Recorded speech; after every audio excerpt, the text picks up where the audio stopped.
Good morning, good morning, good morning, good morning, good morning. A very good morning, all of you. Good morning, Manju, Aditi, Sumit, Rakesh, Roshan, Dhananjay, Prashant, Poonam, Rishi, Fantush, Prashant, Aditi, Sumit, Dinesh, Lalit, Gaurav, Khushbu, Priyanka, Nidhi, Upendra, Deepika, Divya, Rahul, Aditi Vipin Amrapal Hemraj Sumit Pooja Yogendra Dharamvir Sumit Roshan a very good morning all of you good morning good morning good morning a very good morning क्या हाल है भाई आप सभी के बढ़िया first class. तो जैसे कि हमने बोला था कि आज हम नया टॉपिक शुरू करेंगे और उस चैप्टर का नाम है डाइस, है ना। कल हमने कहा था ना कि आज हम शुरू करने वाले हैं डाइस। बहुत ही इंटरेस्टिंग चैप्टर है रीजनिंग का। हालांकि देखो पूरी की पूरी रीजनिंग ही बहुत इंटरेस्टिंग है जैसा कि आप जानते हैं। हाँ जी, और ये भी जो टॉपिक है डाइस यानी कि पासा, ये भी बहुत इंटरेस्टिंग और मजेदार टॉपिक है। डाइस यानी कि पासा, ठीक है। अगर हम बात करें डाइस की यानी कि पासा की, तो बेटा ये वही डाइस है जिससे हम लूडो खेलते हैं। ठीक है, लूडो आप लोगों ने खेला होगा, जरूर खेला होगा एक ना एक दिन तो, कभी ना कभी तो। अगर खेला नहीं है तो आपने देखा जरूर होगा लूडो को, है। उसके अंदर जो पासा होता है, डाइस होता है, वो आपने देखा जरूर होगा। बेसिकली जो डाइस होता है वो बेसिकली एक क्या होता है, क्यूब होता है, क्यूब, है ना। डाइस क्या होता है, क्यूब होता है। लेकिन आपके सिलेबस में डाइस और क्यूब एंड क्यूबॉइड ये दोनों ही चैप्टर बेटा डिफरेंट चैप्टर हैं। ये चैप्टर अलग है और ये चैप्टर अलग है। पहले हम चैप्टर पढ़ते हैं डाइस और फिर हम चैप्टर पढ़ेंगे क्यूब एंड क्यूबॉइड, ठीक है। हाँ जी, तो घन और घनाभ चैप्टर हम बाद में पढ़ेंगे। पहले पहले हम पढ़ेंगे डाइस यानी कि पासा। अच्छा ये बताओ, किसी भी पासे में टोटल कितनी सरफेस होती हैं? पासा आप लोग जानते हैं, आपने पासे को बहुत अच्छे से देख रखा है। तो किसी भी पासे में, किसी भी डाइस में टोटल कितनी सरफेस होती हैं बाबूजी? बताइए जरा, कितनी सरफेस होती हैं? सर किसी भी डाइस में, किसी भी पासे में टोटल होती हैं 6 सरफेस। टोटल कितनी सरफेस होती हैं? 6 सरफेस होती हैं, 6 सरफेस। भैया कुल कितनी सतह होती हैं किसी भी पासे में? सर किसी भी पासे में टोटल होती हैं 6 सरफेस, 6 सतह है, ठीक है। हाँ जी। अच्छा, जनरली हम जिस डाइस से लूडो खेलते हैं उस डाइस पे ना 1 से लेकर 6 तक के नंबर्स प्रिंट होते हैं 6 अलग अलग सतहों पर। जैसे जिस पासे से हम लूडो खेलते हैं उस पासे में 1 से लेकर 6 तक की संख्याएं प्रिंट होती हैं 6 अलग अलग सतहों पर। लेकिन जरूरी नहीं है कि आपके एग्जाम में जो डाइस आएगा ये वही डाइस आएगा जिससे हम लूडो खेलते हैं। आपके एग्जाम में जो पासा आएगा उनकी 6 अलग अलग सतहों पर हम 6 अलग अलग नंबर्स प्रिंट कर सकते हैं, 6 अलग अलग संख्याएं प्रिंट कर सकते हैं, 6 अलग अलग लेटर्स भी हम प्रिंट कर सकते हैं। देखो इस तरीके से हम लेटर्स भी प्रिंट कर सकते हैं, संख्याएं भी प्रिंट कर सकते हैं और सिंबल्स भी प्रिंट कर सकते हैं 6 अलग अलग सतहों पर। तो कहने का मतलब है आपके एग्जाम में जरूरी नहीं है कि हर बार यही वाला क्वेश्चन पूछा जाए जिसमें 6 अलग अलग सतहों पर 6 अलग अलग संख्याएं प्रिंट हैं। आपके एग्जाम में ये वाला क्वेश्चन भी आ सकता है और ये वाला क्वेश्चन भी आ सकता है। कोई भी क्वेश्चन आपके एग्जाम में आ सकता है, ठीक है। अच्छा एक बात बताओ, किसी भी डाइस में टोटल 6 सरफेस होती है, 6 सतह होती हैं, लेकिन हमें दिखाई कितनी दे रही है सरफेस? ऐसी कितनी सरफेस हैं जो हमें दिखाई दे रही है एक साथ? हाँ जी, टोटल कितनी सरफेस हमें दिखाई दे रही है? अगर हम डाइस को ध्यान से देखें, है ना, अगर हम डाइस को ध्यान से देखें तो टोटल कितनी सरफेस हमें दिखाई दे रही है? 3, 1 2 3, 1 2 3, 1 2 3। एट ए टाइम सिर्फ हमें 3 सरफेस दिखाई देती हैं। इसका मतलब कितनी सरफेस ऐसी हैं जो छिपी हुई हैं, कितनी सरफेस ऐसी हैं जो हिडन है? हिडन, छिपी हुई सरफेसेस कितनी है? सर छिपी हुई सतह भी 3 है। भाई ऑब्वियस सी बात है, 3 सरफेस दिखाई दे रही है और 3 सरफेस हमारी छिपी हुई है। अच्छा यहाँ पर डाइस में एक सरफेस है जिसपे नंबर 1 लिखा हुआ है, ठीक है। ये बताओ जो 1 के विपरीत सतह है, जो 1 के विपरीत सतह है, अपोजिट टू 1, अपोजिट टू 1, क्या वो सरफेस आपको दिखाई दे रही है?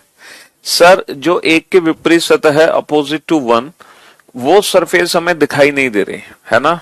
जो कि अपोजिट टू 1, जो 1 की अपोजिट है, क्या वो सरफेस हमें दिखाई दे रही है? सर वो सरफेस हमें दिखाई नहीं दे रही, है ना।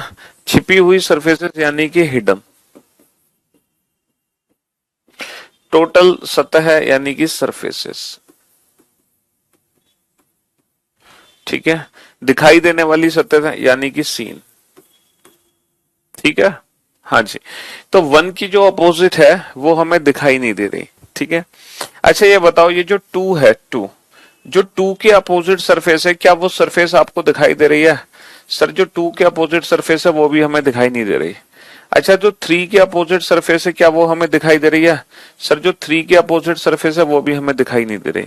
कहने का मतलब है जो सरफेसेस हमें दिखाई दे रही हैं, जो सरफेसेस हमें दिखाई दे रही हैं, इनके जो ठीक अपोजिट सरफेसेस हैं वही सरफेसेस छुपी हुई हैं। वही सरफेसेस क्या है? वही सरफेसेस छिपी हुई सतह है, वही सरफेसेस हमें दिखाई नहीं दे रही, है ना।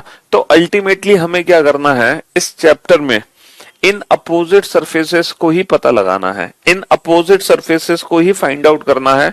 क्योंकि एग्जाम में पूछा गया कोई भी क्वेश्चन, एग्जाम में पूछा गया कोई भी क्वेश्चन आप तभी सॉल्व कर पाओगे जब आपको अपोजिट सरफेसेस के बारे में पता होगा, ठीक है। आपको ना कंप्लीट डाइस के बारे में पता होना चाहिए, तभी आप अपने क्वेश्चन का आंसर दे सकते हो।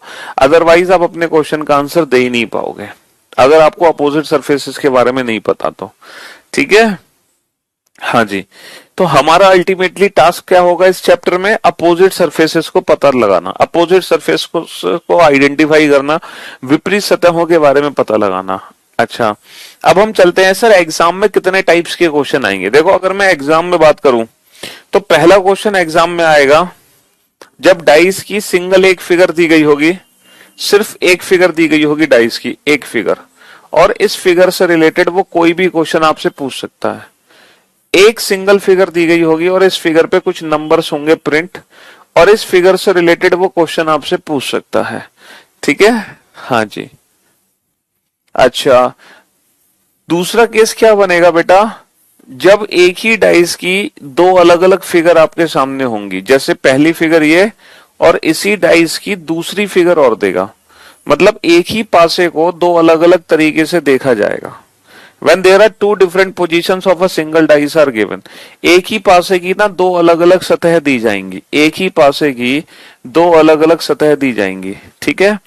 एक पहली बार जब हमने पासे को देखा तो हमें दिखाई दिया 1 2 3, इसी पासे को जब मैंने दोबारा देखा तो मुझे दिखाई दिया 4 5 6। तो यहां पर एक ही पासे को दो अलग अलग तरीकों से देखा जा रहा है, तो ये दूसरा टाइप है ना, ये दूसरा टाइप है जहां एक ही पासे की दो अलग अलग सतह दी जाएंगी। तीसरा टाइप क्या बनेगा? जब एक ही पासे की बेटा दो से ज्यादा, जब एक ही पासे की दो से ज्यादा स्थितियां दी जाएंगी, यानी कि एग्जाम में 3 स्थिति भी दी जा सकती है, 4 भी, 5 भी, 6 भी। चौथा केस क्या बनेगा? जब खुला हुआ पासा आपके सामने होगा, ओपन डाइस, जब खुला हुआ पासा आपके सामने होगा, पासे को खोलकर दिखा सकते हैं, मतलब 6 की 6 सरफेस को ओपन करके आपके सामने दिखा सकते हैं। और पांचवा केस क्या बनेगा? लैंग्वेज बेस्ड क्वेश्चन, भाषा पे आधारित प्रश्न, लैंग्वेज बेस्ड क्वेश्चन, भाषा पर आधारित प्रश्न, जहां ना तो खुला हुआ पासा होता है ना बंद पासा होता है, सिर्फ एक लैंग्वेज लिखी होती है। तो आपके एग्जाम में डाइस का अगर क्वेश्चन आएगा तो भैया टोटल कितने केस बनेंगे? अगर एग्जाम में डाइस का क्वेश्चन आएगा तो कितने केस बनेंगे? सर अगर एग्जाम में डाइस का क्वेश्चन आएगा तो टोटल 5 केस बनेंगे। या तो 1 फिगर वाला क्वेश्चन हमारे एग्जाम में आएगा, या फिर 2 फिगर वाला क्वेश्चन हमारे एग्जाम में आएगा, या फिर मोर देन 2 फिगर वाला क्वेश्चन हमारे एग्जाम में आएगा, या फिर ओपन डाइस हमारे एग्जाम में आएगा, या फिर लैंग्वेज बेस्ड क्वेश्चन हमारे एग्जाम में आएगा। तो ये 5 केसेस हमारे एग्जाम में आएंगे, मतलब पांचों में से कोई भी एक केस हमारे एग्जाम में आ सकता है, ठीक है बाबू। हाँ जी, अभी हमने ये चैप्टर शुरू नहीं किया, टेंशन मत लो, अभी तो बस मैं एक भूमिका बना रहा हूं इस चैप्टर की, अभी तो मैं बस पिक्चर का ट्रेलर आपको दिखा रहा हूं। अच्छा ये बताओ, ये जो केस सेकंड है, जब एग्जाम में एक ही पासे की 2 फिगर दी जाएंगी, जब एग्जाम में एक ही पासे की 2 फिगर दी जाएंगी आपके सामने, तो मुझे एक बात बताओ, क्या ये जरूरी है हर बार जब एक ही पासे की 2 अलग अलग सतह आपके सामने होंगी, तो क्या ये जरूरी है कि हर बार इन दोनों फिगर्स में एक भी सतह कॉमन नहीं होगी? When there is no common, क्या ये जरूरी है कि एक भी सतह हमारी सामान्य नहीं होगी? अगर मान लो एक ही पासे की दो अलग अलग सतह आपके सामने है, तो क्या ये जरूरी है कि हर बार दो अलग अलग सतहों में, या मतलब जब एक ही पासे की दो अलग अलग स्थितियां दी जाएंगी, तो क्या ये जरूरी है दोनों स्थितियों में एक भी सतह हमें सामान्य नहीं दिखाई दे, when there is no common? ठीक है, यहाँ पे बेटा एक ही पासे को दो अलग अलग तरीकों से देखा जा रहा है ना। There are two different positions of a single dice are given. एक ही पासे की दो अलग अलग स्थितियां आपके सामने है। हाँ जी बेटा, ऐसा भी तो हो सकता है जब इसी पासे को मैं दोबारा देखूं तो मुझे नंबर्स दिखाई दें 2 4 6, है ना। ऐसा भी तो हो सकता है जब एक ही पासे को हम दो बार देखें तो दूसरी बार में एक सरफेस हमें कॉमन दिखाई दे, when there is one common. और क्या पॉसिबिलिटी हो सकती है भाई, और क्या पॉसिबिलिटी हो सकती है? सर एक और पॉसिबिलिटी यहां पे बन सकती है कि जब हम एक ही पासे को दोबारा देखें, जब हम एक ही पासे को दोबारा देखें तो वहां पे हमारी कितनी सरफेस कॉमन हो? वहां पे हमारी दो सरफेस कॉमन हो, when there is two common. ये भी तो हो सकता है जब एक ही पासे को हम दोबारा देखें तो दो सरफेस कॉमन हो। और क्या पॉसिबिलिटी हो सकती है, और क्या पॉसिबिलिटी हो सकती है बेटा?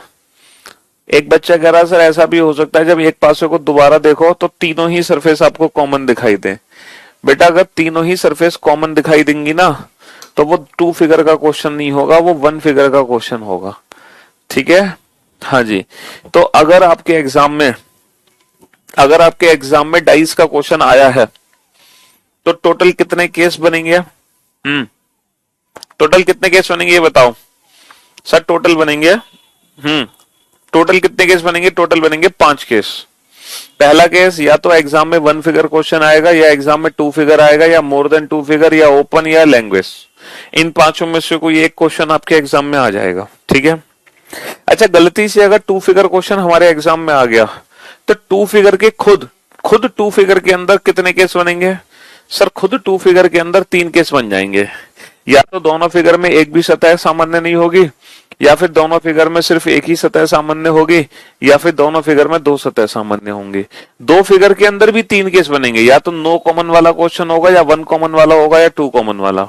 अब मुझे बताओ, ये था हमारा इस चैप्टर का इंट्रोडक्शन, ये था हमारा डाइस चैप्टर का ट्रेलर। ठीक है, अब ये बताओ ट्रेलर कैसा लगा? लग रहा है आपको इस चैप्टर को पढ़ के मजा आने वाला है? ये था इस चैप्टर का कंप्लीट ट्रेलर। ये पूरे इस चैप्टर की कहानी है जो हमें यहां से शुरू करके यहां खत्म करनी है।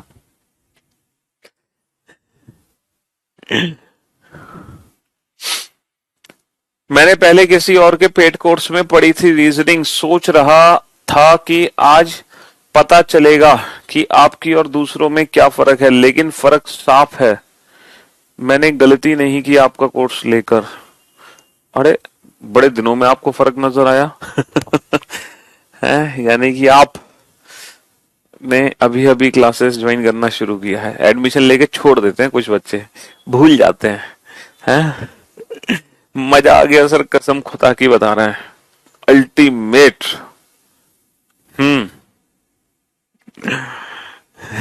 शुक्रिया शुक्रिया शुक्रिया। तो ये एक छोटा सा ट्रेलर था बेटा डाइस का। मतलब एक सिंगल पेज से ना पूरे इस चैप्टर की जो पिक्चर है ना वो हमारे दिमाग में प्रिंट हो गई होगी। ये चैप्टर खत्म होने में बेटा कम से कम मतलब 5-6 दिन लगेंगे। पूरा नेक्स्ट वीक लग सकता है इस चैप्टर को खत्म होने में, है ना। हाँ जी, कह रहे हैं आज की सेवा समाप्त हो गई। बेटा 5 से 6 दिन लगेंगे इस चैप्टर को खत्म करने में, क्योंकि मैं ढेर सारे क्वेश्चन कराऊंगा, ढेर सारे क्वेश्चन इस चैप्टर में। चलिए साहब, तो इस चैप्टर को शुरू करने से पहले एक दो डेफिनेशंस है जो इस चैप्टर में कहीं कहीं यूज हो जाती हैं। उन दोनों डेफिनेशंस को जरा सीख लेते हैं। वो डेफिनेशंस क्या है? हेडिंग डालो बेटा, स्टैंडर्डाइज। स्टैंडर्डाइज, ये दो डेफिनेशन है, इनको एक बार पढ़ लेते हैं क्योंकि चैप्टर को बाद में शुरू करेंगे, अभी हम चैप्टर शुरू नहीं कर रहे। ठीक है, हिंदी में लिखो मानक पासा। हिंदी में लिखो मानक पासा। ठीक है, हाँ जी। लिखो, यदि यदि पासे में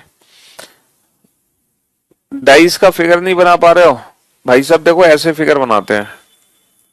पहले रेक्टेंगल या स्क्वायर बना लो, पहले स्क्वायर बना के यहां से डायगोनल लाइन खींचो, इनको इसके पैरेलल ज्वाइन कराओ, इससे ये। अगर आप ये फिगर नहीं बना पा रहे हैं, अगर आप ये पिक्चर नहीं बना पा रहे हैं, तो आप एक काम करो, आप वाई बना दो, वाई। ये भी डाइस की शेप है। अगर आप ये नहीं बना पा रहे हैं तो आप बेटा वाई बना दो। कैसे बना दो वाई? देखो एम एन ओ, आप वाई बना के भी काम चला सकते हो। ठीक है, पता चले कि आज की पूरी क्लास आपकी ये डाइस बनाने में निकल गई है, तो डाइस बनाने में क्लास खत्म नहीं होनी चाहिए, बस वाई बना के काम चलाओ। हाँ लिखो बेटा स्टैंडर्ड डाइस। यदि प्रत्येक दो विपरीत सतहों का योग 7 हो, लिख देते हैं ताकि क्लास पीएनजी भी आपको मिलती है ना। If every two opposite surfaces sum, if every two opposite surfaces sum, if every two opposite surfaces, if every two opposite surfaces sum is equal to 7, is equal to 7, then the dice called, then the dice is called a standard dice. Then the dice is called a standard dice. Then the dice is called a standard dice. यदि किसी पासे में, यदि किसी पासे की प्रत्येक दो, यदि किसी पासे की प्रत्येक दो विपरीत सतहों का योग 7 हो, यदि किसी पासे की प्रत्येक दो विपरीत सतहों का योग, यदि किसी पासे की प्रत्येक दो विपरीत सतहों का योग 7 हो, तब उस पासे को मानक पासा कहते हैं। यदि किसी पासे की प्रत्येक दो, मानक पासा कहते हैं, यदि किसी पासे की प्रत्येक दो विपरीत सतहों का योग 7 हो, तब उस पासे को मानक पासा कहते हैं। अच्छा, आप लोगों ने लूडो खेला है? आपने किसी डाइस से लूडो खेला होगा। आपने लूडो वाले डाइस को कभी ध्यान से देखा है? अगर आपने आज तक उस पासे को ध्यान से नहीं देखा तो आज देखना जरूर। अगर आपके घर पे पासा है तो आप उस पासे को ध्यान से देखना। उस पासे की एक खास बात होती है, पता है, जिससे हम लूडो खेलते हैं। पता है खास बात क्या होती है उस पासे की? उस पासे की खास बात यह होती है कि जहां पे 1 डॉट होती है ना, 1, जब आप उसके पीछे देखोगे ना तो आपको ना 6 डॉट दिखाई देंगे। जिस पासे से हम लूडो खेलते हैं उसकी खास बात यह होती है, जहां पे 1 डॉट होती है, जब आप उसके पीछे देखोगे तो आपको ना 6 डॉट दिखाई देंगे, 6। ठीक है, हाँ जी। अरे कितनी सारी डॉट बना दी मैंने। जहां पे 2 डॉट्स होती हैं, 2, जब आप उसके पीछे देखोगे तो आपको दिखाई देंगी बेटा 5 डॉट्स। और जहां पे 3 डॉट्स होती हैं, 3, जब आप उसके पीछे देखोगे तो आपको दिखाई देंगी 4 डॉट्स। तो जिस पासे से हम लूडो खेलते हैं उसमें ऐसा ही होता है ना। आप कभी मार्केट जाओ, मार्केट में कभी डाइस को देखना तो ध्यान से देखना, हर पासे में ऐसा ही होगा कि 1 के अपोजिट 6 होगा, 2 के अपोजिट 5 होगा, 3 के अपोजिट 4 होगा, है ना। दुनिया के हर पासे में जिसमें 1 से लेकर 6 तक की संख्याएं अंकित हैं, ऐसा पासा जिसमें 1 से लेकर 6 तक की संख्याएं अंकित हैं, दुनिया का हर पासा इसी प्रकार बनाया जाता है कि हमेशा 1 के अपोजिट 6 को रखना होता है, 2 के अपोजिट 5 को रखना होता है, 3 के अपोजिट 4 को रखना होता है, और उसी पासे को हम मानक पासा कहते हैं। इसका मतलब दुनिया में जितने भी पासे हैं वो मानक पासे हैं, है ना। इसका मतलब दुनिया में जितने भी पासे आप देखते हो जिसपे 1 से लेकर 6 तक की संख्याएं अंकित हैं, वो सभी के सभी मानक पासा है। ठीक है। अच्छा, मानक पासों को बेटा यहाँ पे डिफाइन नहीं कर सकते, मानक पासा की डेफिनेशन सिर्फ इस पासे के लिए होती है जिसपे 1 से लेकर 6 तक की संख्याएं अंकित होती हैं। मानक पासा को यहां और यहां पर डिफाइन नहीं किया जाता। समझ रहे हो, ये तो बस बच्चों के खेलने के लिए बना दिए गए पासे, मतलब ये तो बस ऐसे ही बनाए गए हैं पासे हैं डिजाइन के तौर पे, है ना। हाँ जी, डिजाइन के तौर पे बनाए गए पासे हैं ये। तो दुनिया का हर पासा एक मानक पासा होता है, क्योंकि उसमें 1 के विपरीत 6 होता है, 2 के विपरीत 5 होता है, 3 के विपरीत 4 होता है। लेकिन यहां पर आप लोग जानते हैं कि, है ना, इंसान गलतियों का पुतला है ना। आप लोग जानते हैं कि इंसान गलतियों का पुतला है और गलतियां इंसान से होती ही है। तो जरूरी नहीं है कि दुनिया के हर पासे इस तरह से बन जाएं कि जिसमें 1 के विपरीत 6 हो, 2 के विपरीत 5, 3 के विपरीत 4। कभी कभी कुछ मिस प्रिंटिंग भी तो हो सकती है कि गलती से 1 के विपरीत 6 की जगह 5 प्रिंट हो जाए। इसका मतलब वो पासा मानक पासा नहीं है। इसका मतलब वो पासा स्टैंडर्डाइज इसका मतलब वो डाइस स्टैंडर्डाइज नहीं है। समझ रहे हो। और अगर कोई पासा मानक पासा नहीं है, अगर वो डाइस स्टैंडर्डाइज नहीं है, तो वो डाइस क्या कहलाएगा ये बताओ। अगर वो डाइस स्टैंडर्डाइज नहीं है तो वो क्या कहलाएगा? क्या कहलाएगा वो डाइस? सर अगर कोई डाइस स्टैंडर्डाइज नहीं है तो उस डाइस को हम बोलते हैं, क्या बोलते हैं उस डाइस को? उस डाइस को हम बोलते हैं जनरल डाइस। उस डाइस को हम क्या बोलते हैं? General dice. तो हेडिंग डाल लो बेटा, जनरल डाइस यानी कि साधारण पासा। हेडिंग डाल लो, जनरल डाइस साधारण पासा।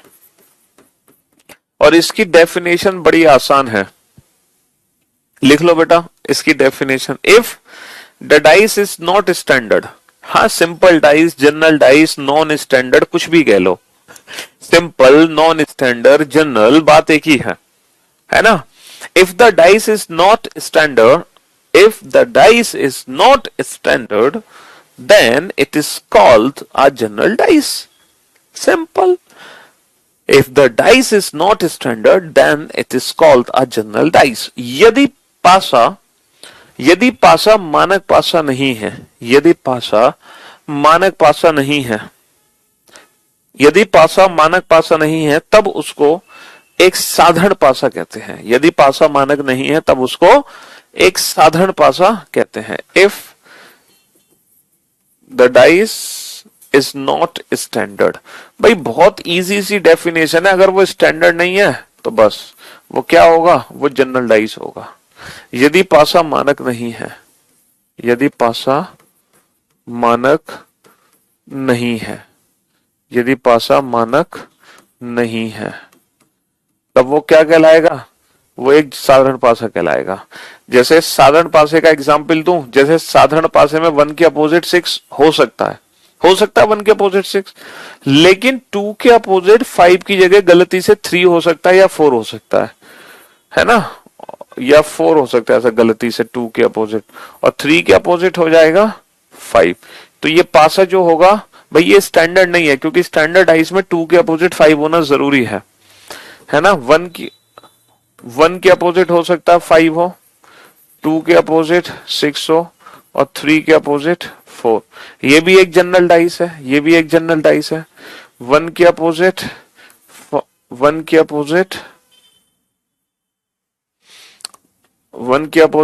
हो, 2 के अपोजिट 5 हो, और 3 के अपोजिट 6 हो। ये भी क्या है? ये भी एक जनरल डाइस है। 1 के अपोजिट 4 हो, 2 के अपोजिट 6 हो, 3 के अपोजिट 5 हो। ये भी क्या है? ये भी एक जनरल डाइस है। These all are general dices. ये सभी के सभी क्या है? ये सभी के सभी साधारण पासा है। देखो मानक पासा तभी कहलाएगा जब 1 के अपोजिट क्या होगा? 6 होगा, 2 के अपोजिट क्या होगा? 5 होगा, एंड 3 के अपोजिट क्या होगा? 4 होगा। अगर कोई ऐसा पासा है तो उसी को हम मानक पासा बोलेंगे, उसी को हम स्टैंडर्डाइज बोलेंगे। अदरवाइज हम किसी को भी स्टैंडर्डाइज नहीं कहेंगे। सिर्फ यही एक स्पेशल केस है जिसको हम स्टैंडर्डाइज कहते हैं। ठीक है, सिर्फ यही एक स्पेशल केस है जिसको हम स्टैंडर्डाइज बोलते हैं। अदरवाइज कोई भी डाइस स्टैंडर्ड डाइस नहीं होगा अगर उसमें 1 के अपोजिट 6, 2 के बेटा सिर्फ 1 के अपोजिट 6 आने से स्टैंडर्ड नहीं होगा, बाकी भी 2 के अपोजिट 4 और 2 के अपोजिट 5 और 3 के अपोजिट 4 होना चाहिए। मतलब हर दो अपोजिट सरफेस का सम 7 होना चाहिए, सिर्फ ना कि दो अपोजिट सरफेस का सम 7। प्रत्येक दो विपरीत सतहों का योग 7 होना चाहिए। Every two opposite surfaces sum is equal to 7, then the dice is called a standard dice. Every two, इस लैंग्वेज पे ध्यान दो, एवरी टू ना कि नॉट ओनली टू। प्रत्येक दो विपरीत सतहों का योग 7 चाहिए, प्रत्येक दो। ठीक है, सिर्फ दो विपरीत सतहों का योग 7 होने से वो मानक पासा नहीं होता, प्रत्येक दो विपरीत सतहों का योग 7 होना चाहिए। ठीक है, हाँ जी। चलिए, तो ये छोटी सी डेफिनेशन थी स्टैंडर्ड और जनरल डाइस की।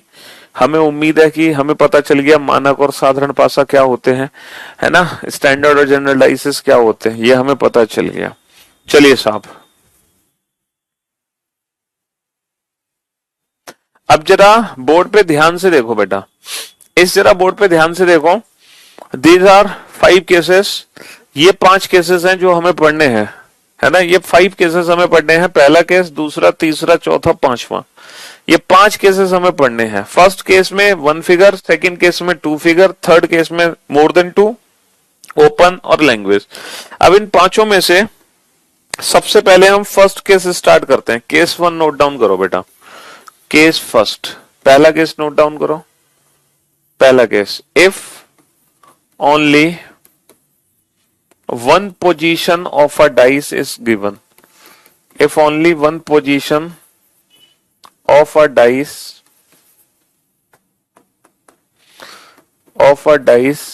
is given, if only one position of a dice is given। सबसे पहले फर्स्ट केस हम स्टार्ट करेंगे, पांचों केस पढ़ेंगे एक एक करके। यदि पासे की केवल एक स्थिति दी जाए, if only one position of a dice is given, if only one position of a dice is given, if only one position of a dice is given। ठीक है, हाँ जी। तो सबसे पहला क्वेश्चन इस चैप्टर का, first question, there is a single position of a dice is given, और यहां पे कुछ नंबर्स प्रिंट हैं 1 2 3 या 1 2 5। ठीक है, और लैंग्वेज है इफ, मतलब यदि पासे की 6 सतहों पर 1 से 6 तक की संख्याएं, 1 से 6 तक की संख्याएं अंकित है, तब 1 के विपरीत सतह पर क्या होगा। इस क्वेश्चन की कंप्लीट लैंग्वेज हमें लिखने की आवश्यकता नहीं है, कंप्लीट लैंग्वेज हमें लिखने की जरूरत नहीं है। आप सिर्फ ये लैंग्वेज लिखो, there are 6 different positions of a there is a single position of a dice is given, and there are 6 numbers 1 to 6 that are print on 6 different surfaces, and you have to find which number is opposite to 1। find the number which is opposite to 1, सिर्फ आपको ये पता लगाना find the number which is opposite to 1। ये जो language है ना, there is no need to write down this language, इस लैंग्वेज को लिखने की कोई आवश्यकता नहीं है। ठीक है, बस आप प्रैक्टिकली समझ लो कि 1 से लेकर 6 तक की जो नंबर्स हैं वो इस डाइस पे प्रिंट है 6 डिफरेंट सरफेसेस पर, और आपको फाइंड आउट करना है 1 की अपोजिट वाली सरफेस कौन सी है। अच्छा, एक बात बताओ, यहां पर एक सिंगल फिगर गिवन है डाइस की, एक ही सिंगल फिगर गिवन है, दूसरी फिगर दी नहीं गई, दूसरी फिगर आपके सामने है ही नहीं। जैसे एक सेकंड रुको बेटा,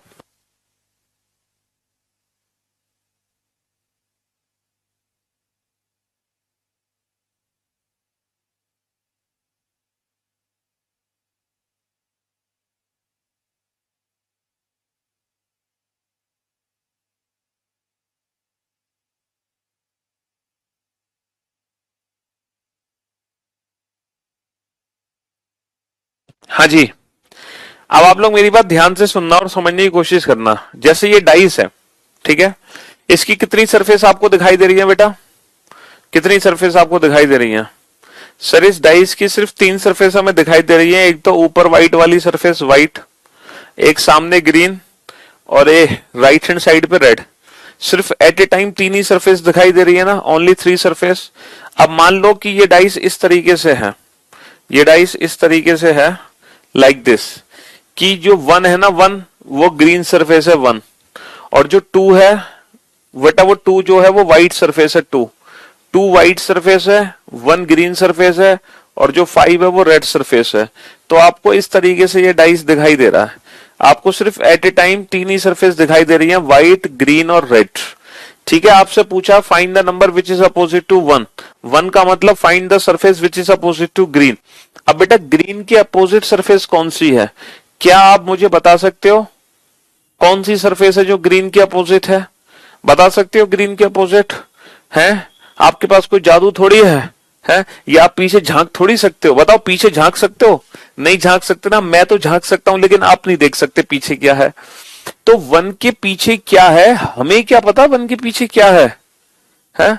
हमको जादूगर थोड़ी है 1 के पीछे क्या होगा, हमें क्या पता। तो यहां पर पॉसिबिलिटीज आएंगी, यहां पर पॉसिबिलिटीज आएंगी, यहां पर क्या आएंगी? यहां पर पॉसिबिलिटीज को हमें यूज करना पड़ेगा। कैसे करना पड़ेगा? देखो 1 के अपोजिट क्या क्या नंबर्स होने की पॉसिबिलिटी है ये बताओ। देखो 1 2 3 4 5 6, ये 6 डिफरेंट सरफेस है हमारे पास। ये बताओ क्या 1 के अपोजिट कभी 2 हो सकता है? 2, क्या 1 के अपोजिट सरफेस पे 2 आ सकता है? सर 2 तो आ ही नहीं सकता, क्योंकि 2 तो 1 के साथ है। क्या 1 के अपोजिट सरफेस पे 5 आ सकता? 5 सर 5 भी नहीं आ सकता, 5 भी 1 के साथ है। तो 1 के अपोजिट क्या है बेटा? 2 और 5 को छोड़ दो, 2 और 5 को छोड़ दो। तो 1 के अपोजिट बाकी के सारे नंबर्स हो सकते हैं जो हमें दिखाई नहीं दे रहे। हर उस नंबर के आने की पॉसिबिलिटी है, हाँ जी मोहित, हर उस नंबर के आने की पॉसिबिलिटी है 1 के अपोजिट डेट आर हिडन, जो कि छुपे हुए हैं। अब कौन कौन सी सतहें जो छिपी हुई हैं बेटा? तो बेटा 3 4 और 6, ये 3 सतह छिपी हुई हैं। तो 1 के अपोजिट 3 भी हो सकता है, 4 भी हो सकता है, 6 भी हो सकता है। हमें क्या पता कौन सा होगा भाई? सीधी सी बात है कि ग्रीन के अपोजिट ब्लू भी हो सकता है, ग्रीन के अपोजिट ऑरेंज भी हो सकता है, और ग्रीन के अपोजिट और ब्लू भी हो सकता है, ऑरेंज भी हो सकता है, और येलो भी हो सकता है। कोई भी कलर हो सकता है। समझ रहे हो? जी हाँ। अब ये क्वेश्चन बेटा पॉसिबिलिटी डिपेंडेंट क्वेश्चन हो गया। पॉसिबिलिटी डिपेंडेंट कैसे हो गया? मतलब ये क्वेश्चन ऑप्शन डिपेंडेंट हो गया। ऑप्शन डिपेंडेंट कैसे हो गया? देखो मैं आपको यहाँ पे 4 ऑप्शंस दूंगा, क्योंकि एग्जाम में जो नंबर मिलेंगे ना आपको, वो करेक्ट ऑप्शन को टिक करने के मिलेंगे, ना कि आंसर निकालने के। आंसर निकालने का कोई नंबर नहीं मिलेगा, करेक्ट ऑप्शन टिक करने के नंबर मिलेंगे। ये बताओ find the number which is opposite to 1, then your options will be option A either 2 or 5, option B either 3 4 or 6, option C cannot be determined, option D none of these, इनमें से कोई नहीं। None of these का मतलब इनमें से कोई भी विकल्प सही नहीं है। बताओ कौन सा परफेक्ट आंसर होगा? कौन सा परफेक्ट आंसर होगा? Options are either 3, 4, 6, either 3, 4 or 6.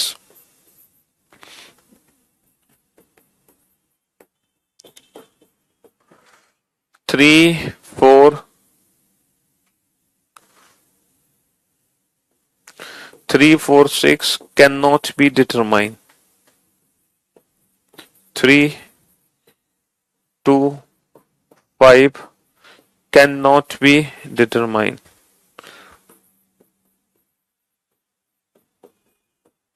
3, 2, 5, 1. तो ये जो क्वेश्चन है बेटा ये कंप्लीटली ऑप्शन डिपेंडेंट क्वेश्चन है, क्योंकि जब तक हम परफेक्ट ऑप्शन टिक नहीं करेंगे हमारा आंसर नहीं आ सकता। तो जब डाइस की वन फिगर गिवन होना और हमसे अपोजिट सरफेसेस के बारे में पूछा जाए तो पता है हम अपोजिट सरफेसेस कैसे निकालते हैं। ये जो तीन सरफेस है ना, ये तीनों हमेशा एक साथ रहेंगी 1 2 5, ये तीनों हमेशा एक साथ रहेंगी 1 2 5, और इन तीनों के अपोजिट उन तीनों सरफेस की आने की संभावना है जो बाकी की तीनों सरफेस हमें दिखाई नहीं दे रही। कौन कौन सी? 3 4 और 6, 3 4 और 6, ठीक है। हाँ जी, ये इस क्वेश्चन का परफेक्ट सॉल्यूशन है। तो find the number which is opposite to 1, then your answer will be either 3 4 और 6। तो जब ये ऑप्शंस गिवन होंगे तो इसमें से जो बेस्ट ऑप्शन होगा वो कौन सा ऑप्शन होगा? ईदर 3 4 और 6। इसमें से जो बेस्ट ऑप्शन होगा वो ईदर 3 4 और 6। इसमें से जो बेस्ट ऑप्शन होगा वो होगा कैन नॉट बी डिटरमाइन। इसमें से जो बेस्ट ऑप्शन होगा वो होगा कैन नॉट बी डिटरमाइन। लेकिन यहां पर हमारी मजबूरी है, यहां पर हमारी मजबूरी है एक ऑप्शन को चूज करना। तो यहां पर हम एक ऑप्शन को चूज करना पड़ेगा। ये एक बच्चा कह रहा है कि सर अगर मान लो गलती से ये वाले 4 ऑप्शन आ जाए तो हम क्या करेंगे?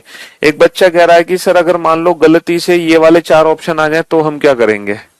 है 3 4 2 5, find the number which is opposite to 1 and options are 3 4 2 5 या 3 4 या 3 4 2 6। मान लो ये वाले 4 ऑप्शन आ गए, अब हम कौन सा ऑप्शन चूज करेंगे? बेटा अगर गलती से ये वाले 4 ऑप्शन आ गए ना तो डेफिनेटली ये प्रिंटिंग मिस्टेक है। ये क्या है? ये प्रिंटिंग मिस्टेक है, 100% प्रिंटिंग मिस्टेक है। तो यहाँ पे 1 के अपोजिट आप 3 को टिक करो तो भी आपको नंबर मिलेंगे, और आप 4 को टिक करोगे तो भी आपको नंबर मिलेंगे। लेकिन गलती से भी 2 और 6 को टिक मत करना, क्योंकि 1 के अपोजिट कभी भी 2 और 6 नहीं आ सकते। Sorry sorry sorry sorry sorry sorry sorry sorry sorry sorry sorry 2 को टिक मत करना, 6 को भी टिक करोगे तो भी आपको नंबर मिल जाएंगे। तो 1 के अपोजिट 3 भी हो सकता है, 4 भी हो सकता है और 6 भी हो सकता है, लेकिन कभी भी 1 के अपोजिट 2 नहीं आएगा। 2 को छोड़कर बाकी सारे आ सकते हैं। तो ये प्रिंटिंग मिस्टेक है, this is called printing mistake, ठीक है। हाँ जी, तो मैं उम्मीद करता हूं कि जब डाइस की सिंगल फिगर गिवन होगी तो हम कोई भी डेफिनेट आंसर नहीं दे पाएंगे इस क्वेश्चन की तरह, और अच्छे से समझते हैं इस चीज को कंप्लीट सॉल्यूशन के साथ। अब देखो क्वेश्चन को हम सिर्फ शॉर्ट फॉर्म में लिखेंगे, एक डाइस की फिगर बना के, कोई लैंग्वेज यहाँ पे नहीं लिखेंगे। ये डाइस की फिगर दी हुई है और यहाँ पे जो नंबर्स हैं वो कुछ इस प्रकार है 1 2 1 2 6, ठीक है। अब आप ये बताओ, find the number which is opposite to 1, find the number which is opposite to 2, find the number which is opposite to 3, find the number which is opposite to 4, find the number which is opposite to 5 and find the number which is opposite to 6। एक बिल्कुल basic तरीके से इस question को deal कर लेते हैं बिना ऑप्शन के, ठीक है। हाँ जी बेटा, यहाँ पे होगा इधर 3 4 और 6, 3 4 6 में से कोई भी आ सकता है, हम कंफर्म आंसर नहीं दे सकते। यहां हमारी मजबूरी है क्योंकि 2 5 और 1 को हम टिक नहीं कर सकते, इसीलिए हमें 3 ऑप्शन को टिक करना पड़ेगा। यहां पर हमारी मजबूरी थी, ठीक है।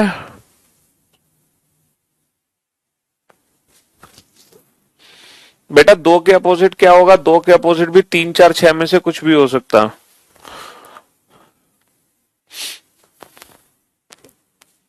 चलिए अब आप ये ध्यान दो बेटा, 1 2 6 ये तीनों नंबर एक साथ हैं और इन तीनों नंबर के अपोजिट बाकी के तीनों में से कुछ भी आ सकता है, और बाकी के जो 3 नंबर बच गए वो कौन कौन से हैं?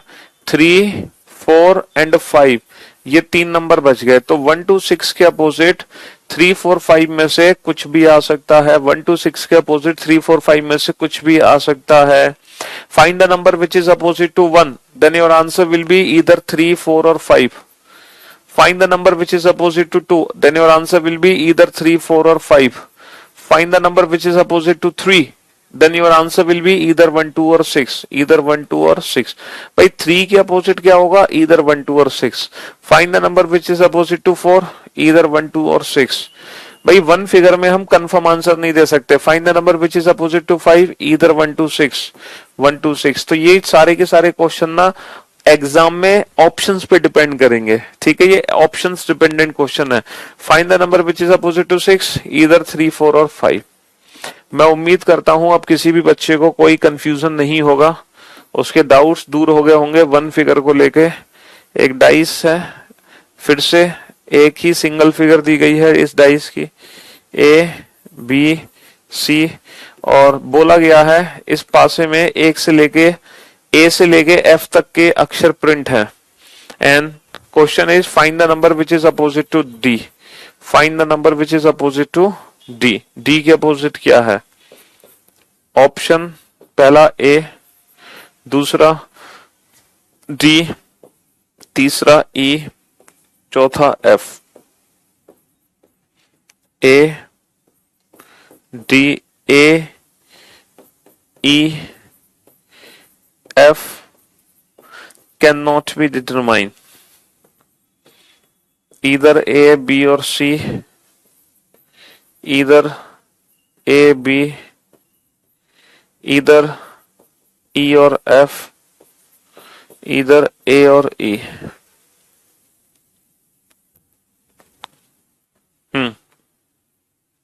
बताओ। जब तक हम बेस्ट ऑप्शन को चूज नहीं करेंगे तब तक हमें नंबर नहीं मिलेंगे। तो हमारा काम है बेस्ट ऑप्शन को चूज करना। बेस्ट ऑप्शन क्या है? Find the letter which is opposite to D. Find the letter which is opposite to D. तो बेटा पहले इसका ना कंप्लीट सॉल्यूशन लिख लो इस तरीके से।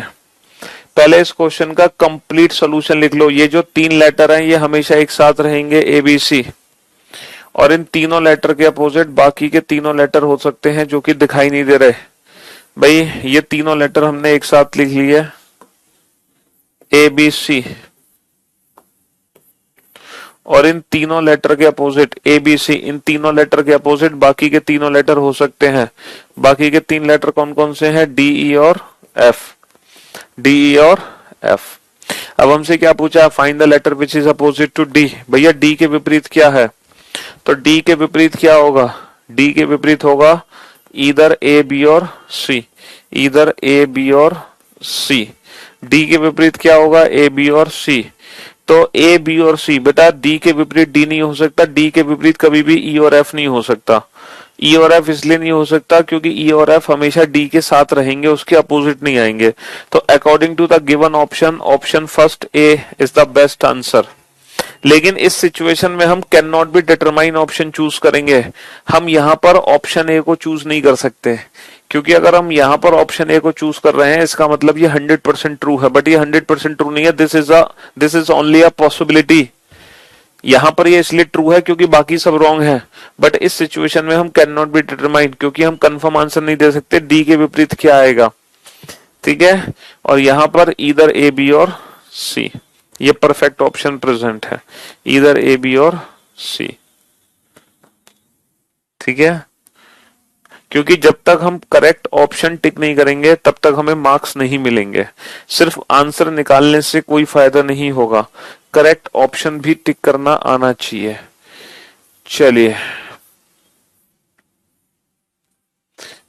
1 2 3 find the number which is opposite to 2।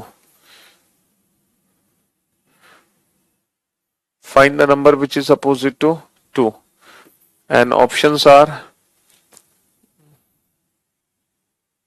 4,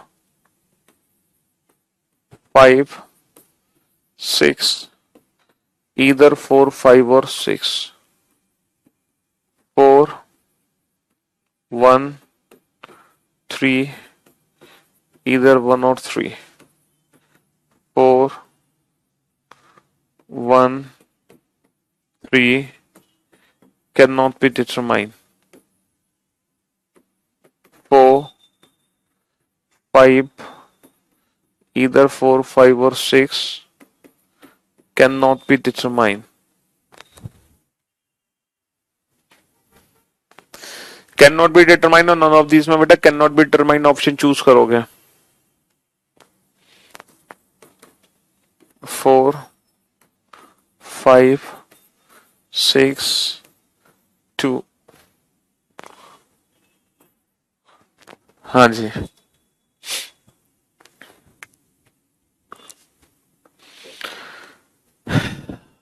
one two three अब आप देखो कुछ बच्चे हैं ना इस पासे को, इस डाइस को ना मानक पासा समझने की भूल करते हैं।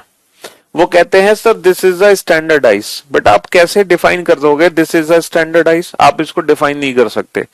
आपको क्या पता कि वन के अपोजिट 100% सिक्स है? भाई आपने पीछे झांक के थोड़ी देखा है कि वन के अपोजिट 100% सिक्स है। वन के अपोजिट तो कोई भी नंबर प्रिंट हो सकता है, सिक्स भी हो सकता है, फाइव भी हो सकता है, फोर भी हो सकता है। भाई हमें कैसे पता कि वन के अपोजिट सिक्स ही डेफिनेटली प्रिंट होगा? वन के अपोजिट कुछ भी प्रिंटिंग हो की जा सकती है, फोर भी, फाइव भी, सिक्स भी। तो बट ये जो तीन नंबर्स हैं 1 2 3, ये हमेशा एक साथ रहेंगे और इन तीनों नंबर्स के अपोजिट बाकी के तीनों नंबर्स आने की पॉसिबिलिटी है, इधर 4 5 और 6। हमसे पूछा find the number which is opposite to 2, then your answer will be either 4 5 और 6। भाई दो के विपरीत दो, चार, छह, चार पांच छह में से कुछ भी आ सकता है। देखो दो के विपरीत चार पांच छह में से कुछ भी आ सकता है, तो चार पांच छह में से कुछ भी आ सकता है, तो option D is the right answer. चार पांच छह में से कुछ भी आ सकता है लेकिन कभी भी एक और तीन नहीं आएगा, तो according to the given option, option A is the right answer. यहाँ पे can not be determine option choose करेंगे, यहाँ पर ये परफेक्ट ऑप्शन है इसीलिए can not be determine option choose नहीं करेंगे, क्योंकि ये ऑलरेडी परफेक्ट ऑप्शन दे रखा है। अब आप सोच रहे हो कि सर यहाँ पे तो प्रिंटिंग मिस्टेक है, क्योंकि अब आप कंफर्म कैसे आंसर दोगे कि चार आएगा, पांच आएगा, छह आएगा? अब बाबू मेरी बात ध्यान से सुनना। पिछली बार आपने प्रिंटिंग मिस्टेक देखी थी, पिछली बार आपने प्रिंटिंग मिस्टेक देखी थी जहां तीनों में से कोई भी ऑप्शन चूज कर सकते हैं, जहां तीनों में से कोई भी ऑप्शन चूज कर सकते हैं, समझ रहे हो? लेकिन फॉर योर काइंड इंफॉर्मेशन ये प्रिंटिंग मिस्टेक नहीं है। अगर एग्जामिनर ऐसा ऑप्शन दे रहा है और वो चाह रहा है कि टू के अपोजिट सिर्फ एक ही सिंगल डेफिनेट आंसर दे दो, इसका मतलब अब वो चाह रहा है कि आप इस डाइस को स्टैंडर्डाइज एज्यूम करके आंसर दो। एग्जामिनर आपसे चाह रहा है कि इस डाइस को स्टैंडर्डाइज एज्यूम करके आंसर दो। तो यहां पर हम वन के अपोजिट क्या आंसर देंगे? सिक्स, क्योंकि यहां पर हम एज्यूम कर लेंगे, यहां पर हम ये मान लेंगे, ये एज्यूम कर लेंगे कि ये जो डाइस है ये स्टैंडर्ड डाइस है।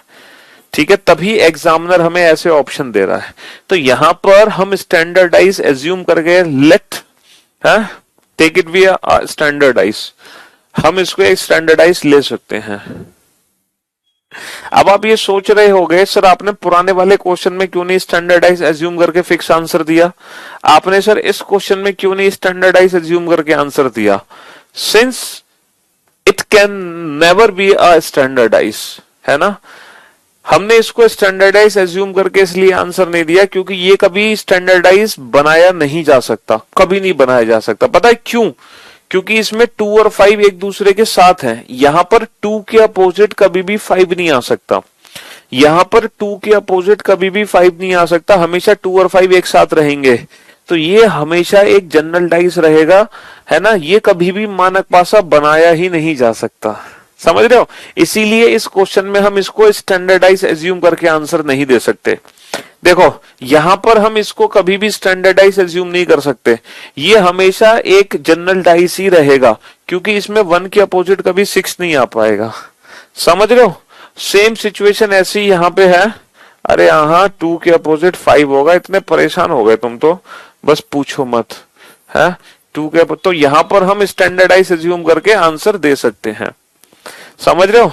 इसको स्टैंडर्डाइज एज्यूम किया जा सकता है क्योंकि वन के अपोजिट सिक्स, टू के अपोजिट फाइव, थ्री के अपोजिट फोर, बाकी के दोनों को हम स्टैंडर्डाइज एज्यूम कर नहीं सकते थे, बट इसको कर सकते हैं।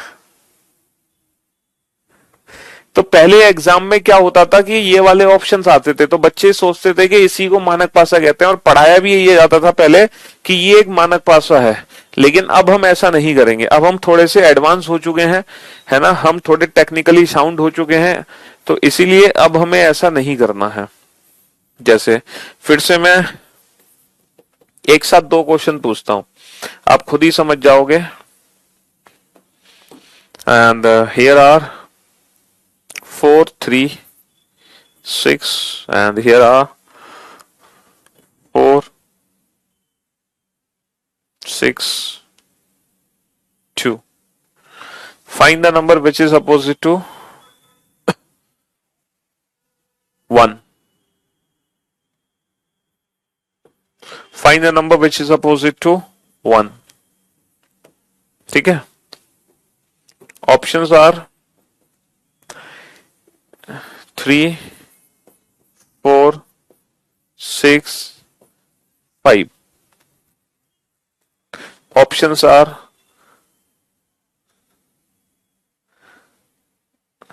2, 4, 6, 5. चलिए, कैन नॉट बी डिटरमाइन पे इसलिए टिक कर रहे हैं क्योंकि यहां पे कंफर्म नहीं है ना कि पक्का 4 होगा, ये 100% ट्रू नहीं है ना भाई, पॉसिबिलिटी है 2 के अपोजिट 4, 5, 6 में से कुछ भी हो सकता है, इसीलिए can not be determine option choose कर रहा है, क्योंकि कंफर्म आंसर नहीं था। कंफर्म आंसर नहीं है ना, जब तक कंफर्म, हमें 100% ट्रू ऑप्शन छांटना होता है, 100% ट्रू, समझ रहे हो?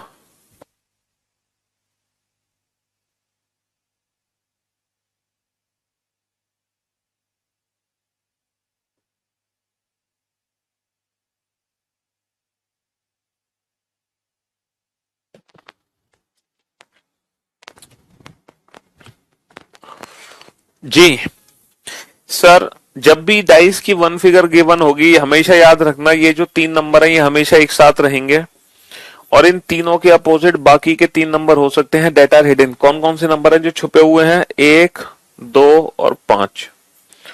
तो हमसे पूछा है एक के विपरीत क्या है, तो एक के विपरीत ये है 4, 3, 6। एक के विपरीत ये है, तो 3, 4, 6 में से कोई भी एक नंबर आ सकता है, लेकिन कभी भी 5 नहीं आएगा भाई। 1 के अपोजिट कभी भी 5 नहीं आएगा, नेवर, क्योंकि 1 और 5 दोनों एक साथ हैं। अब 3, 4, 6 में से कोई भी एक ऑप्शन टिक कर सकते हैं। अब आप सोच रहे होंगे सर एग्जामिनर चाह रहा है कि कोई भी एक ऑप्शन टिक करो, तो एग्जामिनर चाह रहा है कि लेट इट बी, है ना, uh let it be a standardise. हाँ, इसको एज्यूम कर लेते हैं कि ये एक स्टैंडर्डाइज है, लेकिन ऐसा अजम्पशन हम कभी कर ही नहीं सकते, ऐसा अज्यूम हम कभी कर नहीं सकते, ऐसे इमेजिनेशन हम कभी कर ही नहीं सकते कि ये एक स्टैंडर्डाइज है, ये एक मानक पासा, सिंस, है ना, it can never be a standardize, ये कभी मानक पासा हो ही नहीं सकता। क्यों नहीं हो सकता कभी मानक पासा? क्योंकि मानक पासा होने के लिए 1 के अपोजिट 6 को आना पड़ता है, 2 के अपोजिट 5 को आना पड़ता है, 3 के अपोजिट 4 को, और यहां पर कभी भी 3 और 4 एक दूसरे के अपोजिट नहीं आ पाएंगे। देखो 1 और 6 एक दूसरे के अपोजिट आ सकते हैं, है ना, लेकिन 3 और 4 कभी भी एक दूसरे के अपोजिट नहीं आ पाएंगे, तो ये कभी भी एक मानक पासा बन ही नहीं पाएगा। इसीलिए यहां पर इसको हम मानक पासा एज्यूम करके सही आंसर नहीं दे सकते। तो यहां पर क्या होगा, यहां पे तीनों ही ऑप्शन सही हैं, इन तीनों में से कोई भी ऑप्शन टिक करोगे आपको नंबर मिलेंगे। This is called a printing mistake, ये प्रिंटिंग मिस्टेक है, ये गलत ऑप्शन है, ऐसे ऑप्शन बन ही नहीं सकते हैं, समझ रहे हो, ये गलत ऑप्शन है। यहां पर आओ, देखो 2, 4, 6 हमेशा एक साथ रहेंगे, ये तीनों नंबर हमेशा एक साथ रहेंगे, और इन तीनों नंबर के अपोजिट बाकी के 3 नंबर हो सकते हैं 1, 3, 5। अब हमें बताना find the number which is opposite to 1। 1 के अपोजिट कभी भी 5 नहीं हो सकता। अब एग्जामिनर चाह रहा है कि 2, 4, 6 में से कोई एक ऑप्शन चूज करो, तो क्या हम इसको स्टैंडर्डाइज एज्यूम करके आंसर दे सकते हैं? यस सर हम इसको स्टैंडर्डाइज अज्यूम करके आंसर दे सकते हैं, और हम यहां बता सकते हैं 1 के अपोजिट 6। यहां पर हमें 6 ही ऑप्शन टिक करना पड़ेगा, यहां हम 2 और 4 ऑप्शन को टिक नहीं कर सकते, क्योंकि इसको हम स्टैंडर्ड एज्यूम कर सकते हैं। क्यों? क्योंकि यहां पर 1 के अपोजिट 6 हो सकता है, 1 के अपोजिट 6 हो सकता है, 2 के अपोजिट 5 हो सकता है, 3 के अपोजिट 4 हो सकता है, तो इसको स्टैंडर्डाइज मान सकते हैं। 2 के पीछे 5 हो सकता है, 4 के पीछे 3 और 6 के पीछे 1, बट इसको स्टैंडर्ड एज्यूम नहीं कर सकते, बस ये मैं आपको समझाना चाह रहा था। ठीक है, this is called a printing mistake, but this is not a printing mistake, बस बहुत ही हल्का सा फर्क है। ठीक है,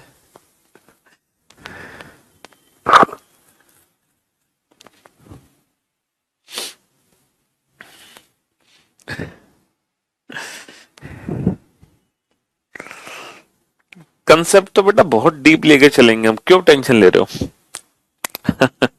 शुक्रिया। हाँ जी, बिल्कुल बेसिक लेवल से पढ़ाते हैं ना, एकदम 0 to 0, माइनस लेवल से शुरू करते हैं हम पढ़ाना, जीरो भी नहीं, पहले माइनस से 0 पे लाते हैं आपको।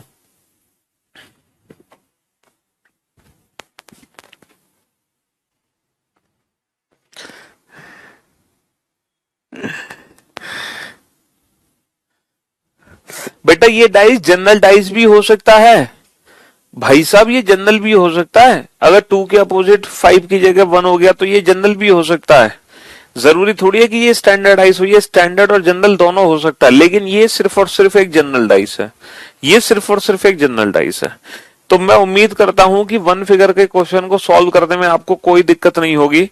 वन फिगर के क्वेश्चन में कुछ नहीं करना होता है, बस जनरल मतलब सिर्फ ये पॉसिबिलिटी के बेसिस पे आंसर देना होता है वन फिगर क्वेश्चन में, ठीक है।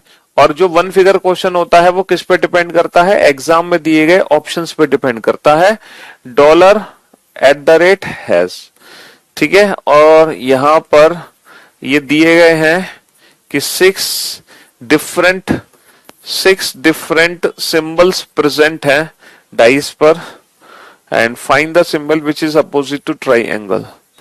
Find the symbol which is opposite to triangle. Option A at the rate, option B dollar, option third either at the rate dollar or has, either at the rate or dollar,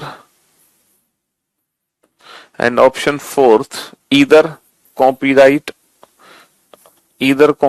or percentage। चलिए साहब, अब इन चारों में से best option कौन सा choose करोगे, इन चारों में से कौन सा बेस्ट ऑप्शन चूज करोगे। Eight the rate, copyright, percentage, can not be determine. अब आप एक भी क्वेश्चन का गलत आंसर नहीं दोगे वरना बहुत पिटोगे। बेटा जनरल डाइस की ये पहचान है कि 3 और 4 साथ हैं, लेकिन जनरल डाइस ये भी हो सकता है, बट यहाँ पे 100% ये जनरल डाइस है और यहाँ पे 50-50 चांस है। ये जनरल भी हो सकता है, स्टैंडर्ड भी हो सकता है, बट ये 100% जनरल है।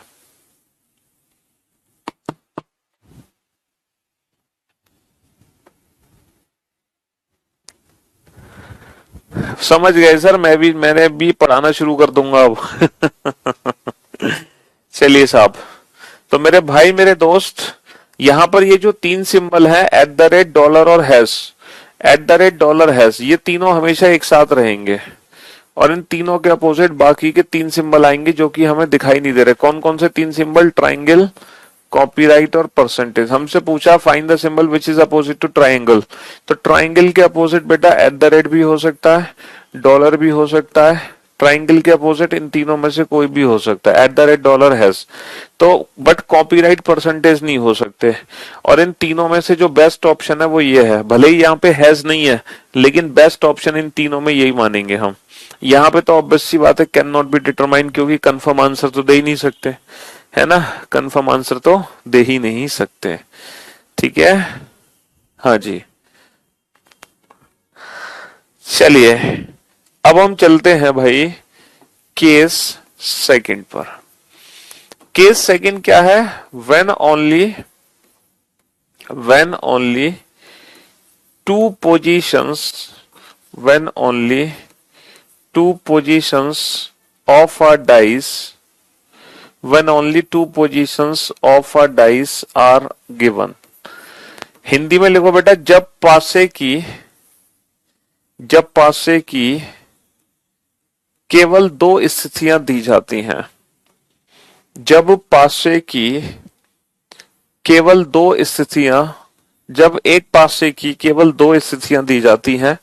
अच्छा, when only 2 positions of a single dice are given, इसके अंदर टोटल 3 केस बनते हैं, इसके अंदर टोटल 3 केस बनते हैं ना। पहला केस नो कॉमन, दूसरा केस 1 कॉमन और तीसरा केस 2 कॉमन। तो सबसे पहले हम नो कॉमन शुरू करते हैं।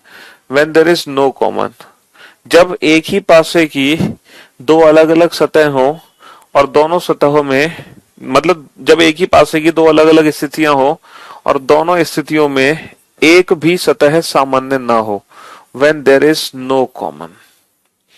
जैसे पहली बार हमने डाइस को देखा तो हमें दिखाई दिया 1 2 3, और जब दोबारा इसी डाइस को मैंने देखा, जब दोबारा इसी डाइस को मैंने देखा, है ना, जब दोबारा इसी डाइस को मैंने देखा तो मुझे दिखाई दिया 4 5 6। मुझे दिखाई दिया 4 5 6। जब दोबारा इसी डाइस को मैंने देखा तो मुझे दिखाई दिया 4 5 6। समझ रहे हो?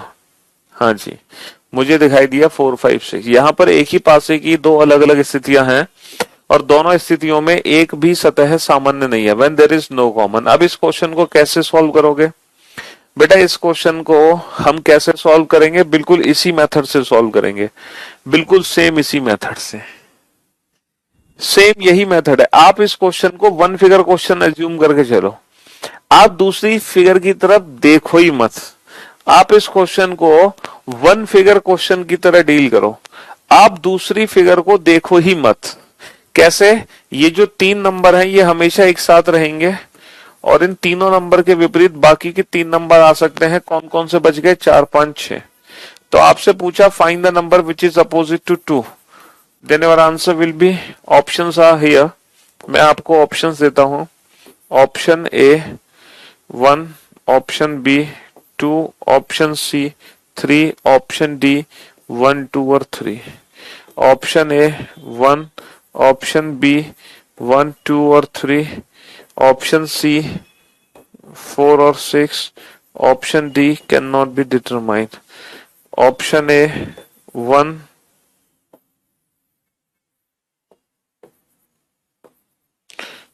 Option B 4, option C 6, option D इधर 4 और 6। ठीक है? Option A 1, option B 2, option C 3, option D 6। हाँ जी, चलिए साहब। तो बेटा इस क्वेश्चन को हमें वैसे ही सॉल्व करना है जैसे अभी तक हम कर रहे हैं, कोई नई चीज नहीं सीखनी है। ये तीनों नंबर हमेशा एक साथ रहेंगे, इन तीनों के अपोजिट बाकी के तीनों नंबर हो सकते हैं। और बाकी के तीनों नंबर कौन से हैं? 4 5 6। बाकी के तीनों नंबर कौन से हैं? 4 5 6। तो हमसे क्या पूछा? Find the number which is opposite to 5। 1 2 3 के अपोजिट बेटा 4 5 6 हो गया। Find the number which is opposite to 5, then your answer will be either 1 2 और 3। भैया 1 2 3 में से कुछ भी हो सकता है। 1 2 3 में से कुछ भी हो सकता है, कंफर्म आंसर नहीं दे सकते। 1 2 3 में से कुछ भी हो सकता है, कंफर्म आंसर नहीं दे सकते। समझ रहे हो? 1 2 3 में से कुछ भी हो सकता है, 1 2 3 में से कुछ भी हो सकता है। बट यहाँ पर जो है 4 6 कभी नहीं होगा, यहाँ पे 4 6 कभी नहीं होगा। अच्छा, यहाँ हमारी मजबूरी है, 6 तो होगा नहीं। यहाँ हमारी मजबूरी है कि 1 2 3 में से कोई एक ऑप्शन चूज करें। तो क्या ये प्रिंटिंग मिस्टेक है या हम इसको स्टैंडर्डाइज एज्यूम कर सकते हैं? सर हम इसको स्टैंडर्डाइज एज्यूम कर सकते हैं। 1 के अपोजिट 6, 2 के अपोजिट 5, 3 के अपोजिट 4। तो हम इसको स्टैंडर्डाइज एज्यूम कर सकते हैं और हम यहाँ पर, है ना, और हम यहाँ पर 1 के अपोजिट, सॉरी 5 के अपोजिट 2 आंसर दे सकते हैं। हम इसको स्टैंडर्डाइज एज्यूम कर सकते हैं। बेटा ये कंफर्म स्टैंडर्डाइज नहीं है, ये 100% आप ये नहीं कह सकते कि पक्का स्टैंडर्ड है, क्योंकि वही बात ये है कि 1 के अपोजिट बेटा 6 भी हो सकता है, 1 के अपोजिट 5 भी हो सकता है। आपको एग्जैक्टली पता नहीं है ना कि 1 के अपोजिट क्या है। आपने क्या पीछे झांक कर देखा है? आपको जादूगर थोड़ी हो, ये कोई ट्रांसपेरेंट थोड़ी है डाइस, तो आपको पीछे दिखाई दे रहा है, पीछे कुछ दिख थोड़ी रहा है हमें। तो 1 के अपोजिट कोई भी सरफेस हो सकती है। समझ रहे हो? हम इसको स्टैंडर्डाइज नहीं बोलेंगे 100%, ये जनरल भी हो सकता है। तो जब एक ही पासे की दो अलग अलग स्थितियां हो और दोनों स्थितियों में एक भी सतह सामान्य ना हो, तो ये वही ट्रिक है जो वन फिगर क्वेश्चन को सॉल्व करने की थी। तो जैसे हम वन फिगर क्वेश्चन को सॉल्व कर रहे थे, तो टू फिगर क्वेश्चन को भी हम वैसे ही डील करेंगे अगर दोनों फिगर में एक भी सरफेस हमारी कॉमन नहीं है। अगर दोनों फिगर में एक भी सरफेस हमारी कॉमन नहीं है। Again there are two different positions of a single dice are given. There are two different positions of a single dice are given and find the letter which is opposite to E. Find the letter which is opposite to E. First option is A, either A, F or either A or F. Second option E, either A or B. Third option E, either A or D. Fourth option either B or D, A F C, इधर A F और सी। जब common आएगा तब क्या करेंगे? Have some patience, उसके लिए patience रखेंगे, धैर्य बनाए रखेंगे। है ये चैप्टर कोई खत्म थोड़ी हो गया भाई। जब कॉमन आएगा तब क्या करेंगे वो हम सीखेंगे, वो भी सीखेंगे लेकिन उसको हम कल सीखेंगे, है ना। जब एक ही पासे की दो अलग अलग स्थितियां होंगी और दोनों स्थितियों में अगर मान लो एक सतह हमारी सामान्य है, तब हम क्या करेंगे वो हम कल सीखेंगे। अभी फिलहाल हम नो कॉमन वाला क्वेश्चन कर रहे हैं और नो कॉमन वाला बड़ा सिंपल सा क्वेश्चन है। ये जो तीन सरफेस हैं ये हमेशा एक साथ रहेंगी ए एफ सी, और इन तीनों के अपोजिट बाकी की जो तीन सरफेस बच गई, बाकी की कौन कौन सी तीन सरफेस बच गई? बी डी और ई। ठीक है, हमसे पूछा find the letter which is opposite to E, then your answer will be either A और ए एफ और सी। भाई कंफर्म आंसर हम दे ही नहीं सकते। अभी तक हम डाइस के किसी भी क्वेश्चन का कंफर्म आंसर नहीं दे पाए हैं, है ना, क्योंकि ये पॉसिबिलिटी बेस्ड क्वेश्चन है। ई के अपोजिट बी नहीं हो सकता कभी, क्योंकि बी तो साथ है। डी नहीं हो सकता कभी, बी और डी नहीं हो सकते कभी। तो according to the given option, option first, और यहां पे ऑप्शन फोर्थ। समझ रहे हो? कल तो सैटरडे है, कल तो छुट्टी है। हाँ, तो कल की जगह सीधा हम मुलाकात करेंगे अब मंडे को आपसे।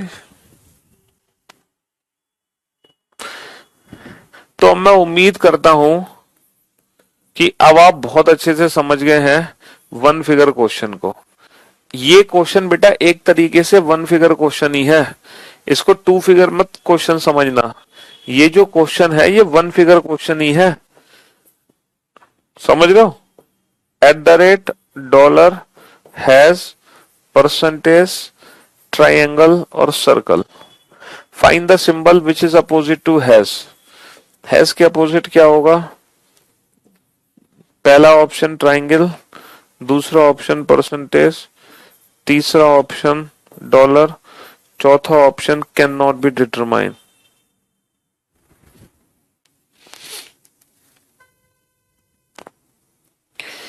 इधर ए और एफ और कैन नॉट बी डिटरमाइन, तो फिर कैन नॉट बी डिटरमाइन होगा, क्योंकि यहां पे सी भी आना जरूरी है।